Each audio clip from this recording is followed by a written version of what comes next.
PFI यानी कि popular front of India के 100 से ज़्यादा सदस्यों को एनआईए और ईडी की रेड्स में यानी कि छापेमारी में गिरफ्तार कर लिया गया है। ये छापेमारी 93 लोकेशंस और 15 स्टेट्स में हुई और जारी रही। इसका खंडन अभी जारी है।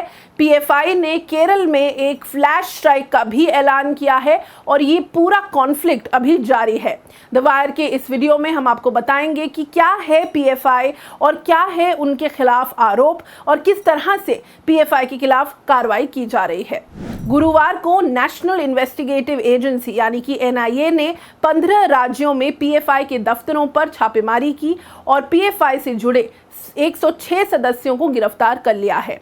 इस सर्च ऑपरेशन को अब तक का सबसे बड़ा सर्च ऑपरेशन करार दिया जा रहा है। आरोप यह है कि पीएफआई आतंकी संगठनों से लिंक रखता है और उसके साथ साथ टेरर फंडिंग का भी बड़े स्तर पर आरोप पीएफआई के खिलाफ लगा हुआ है।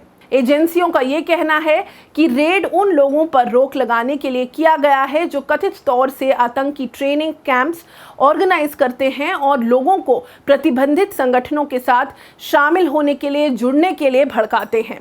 पीएफआई ने इस रेड की निंदा की है।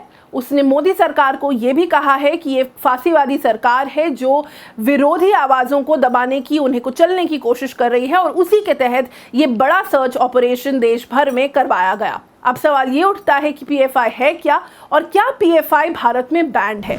इंडियन एक्सप्रेस की रिपोर्ट के हवाले से ये समझना ज़रूरी है कि पॉपुलर फ्रंट ऑफ इंडिया यानी कि पीएफआई को बैन फिलहाल नहीं किया गया है। हालांकि पीएफआई बनने के समय से इसे एक आतंकी संगठन के रूप से पेश किया जा रहा है और देखा जा रहा है। पीएफआई 2007 में बना था जब दक्षिण भारत के 3 राज्यों के संगठन एक साथ आए थे। इन संगठनों में शामिल थे केरल का नेशनल डेमोक्रेटिक फ्रंट, कर्नाटक का फोरम फॉर डिग्निटी और तमिलनाडु का मनीथा नीथी पासराय।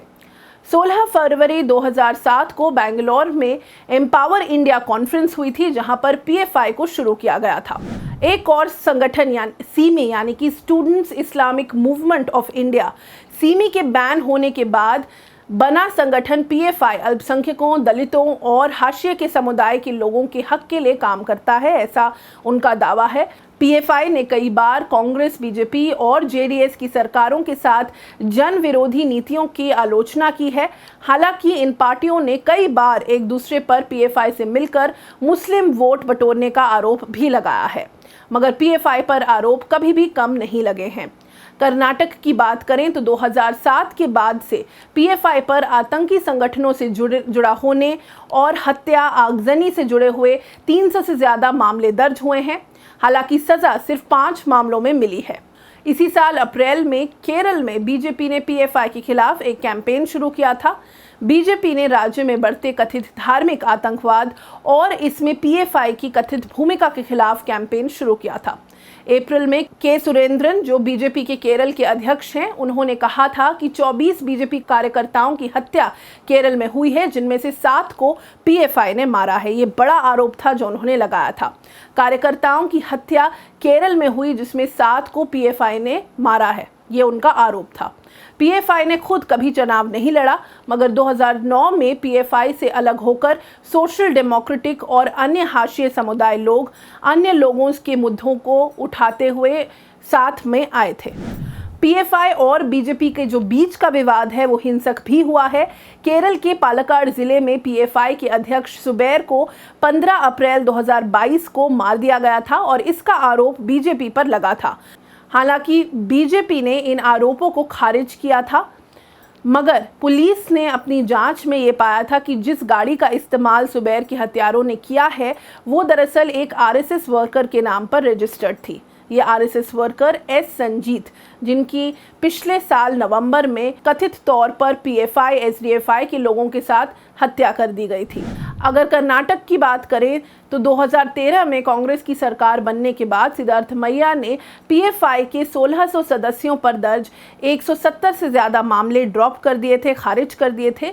ये मामले वो थे जो 2008 से 2013 के बीच दर्ज किए गए थे। एनआईए की हालिया रेड्स में धड़ल्ले से गिरफ्तारियां हुई हैं।